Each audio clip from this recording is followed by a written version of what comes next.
উদ্যোক্তা হয়ে চাকরি দেওয়ার বলিষ্ঠ প্রত্যয় নিয়ে শুরু হওয়া ৩ দিনব্যাপী উইন্টার স্পার্ক কার্নিভাল ২০২৬ দ্বিতীয় দিনে এসে রূপ নিয়েছে উৎসবের আমেজে। রাজধানীর ধানমন্ডির একটি রেস্টুরেন্টে পাওয়ার অব এন্টারপ্রেনার্স আয়োজিত মেলায় ছোট বড় সকলের পদচারণায় মুখর হয় প্রাঙ্গণ। মেলায় এসে এভাবে যে দাঁড়ানো, এভাবে যে এক্সপোজ করা, এভাবে এক্সিবিট করা প্রোডাক্টগুলো, এটাই তো একটা বিরাট ব্যাপার, যেটা আগে ছিল না।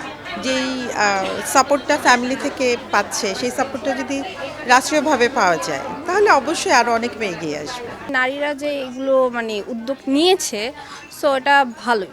মেয়েরা ঘরে বসে না থেকে কিছু করাটাই আমি মনে করি বেস্ট। যেভাবে এদের ইচ্ছা, আগ্রহ এবং নিজেরাই ক্রিয়েটিভ, নিজেরাই বানাচ্ছে কেক, বিস্কিট বা হালিম বলেন, হাঁসের মাংস, খোলাজা পিঠা। প্রতিটি স্টল যেন নতুন উদ্যোক্তাদের স্বপ্নকে ভিন্ন আঙ্গিকে প্রাণ দিয়েছে, যা কেবল একটি মেলা নয়, বরং আগামীর কর্মসংস্থান তৈরির এক সাহসী কারিগর হওয়ার পথে যোগাচ্ছে অদম্য অনুপ্রেরণা। বেসিক্যালি আমাদের আসলে শাড়ি নিয়েই কাজ, কারণ শাড়ি আসলে সবসময় ঐতিহ্য বহন করে।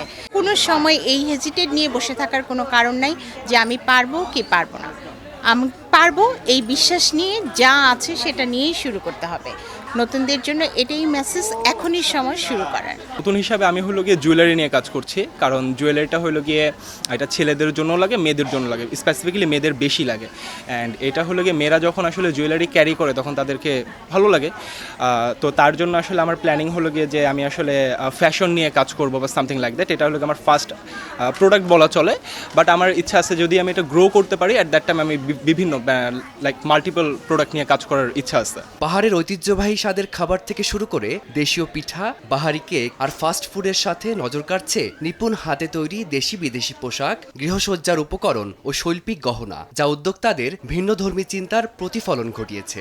চাকরি করব না, চাকরি দিব, সেই হিসাবেই উদ্যোক্তাদের নিয়ে কাজ করা। যথেষ্ট জুনিয়র আসছে এবং ওদের স্পিডটা আমরা দেখতেছি যথেষ্ট। ওরা বেশ সামনে আগানোর মতো ওদের স্পিড আছে। ওদের নিয়ে এই ধরনের আয়োজন করার উদ্দেশ্য হচ্ছে ওরা সেলিং প্রসেস, কিভাবে উদ্যোক্তা হয়ে উঠে অনেক কিছুই তারা ইন্সপায়ার হবে, করবে, এবং ওদের কাজ দেখো আমরা যথেষ্ট আশাবাদী। আগামী ১৭ জানুয়ারি পর্যন্ত চলবে এই বর্ণিল আয়োজন। এই কার্নিভাল কেবল পণ্য কেনাবেচার মাধ্যম নয়, বরং আত্মপ্রকাশ করছে নতুন প্রজন্মের স্বপ্নবাজ তরুণদের স্বাবলম্বী হওয়ার পথে এক অনন্য মঞ্চ হিসেবে। ফারদিন মাঝহার, সময় সংবাদ, ঢাকা।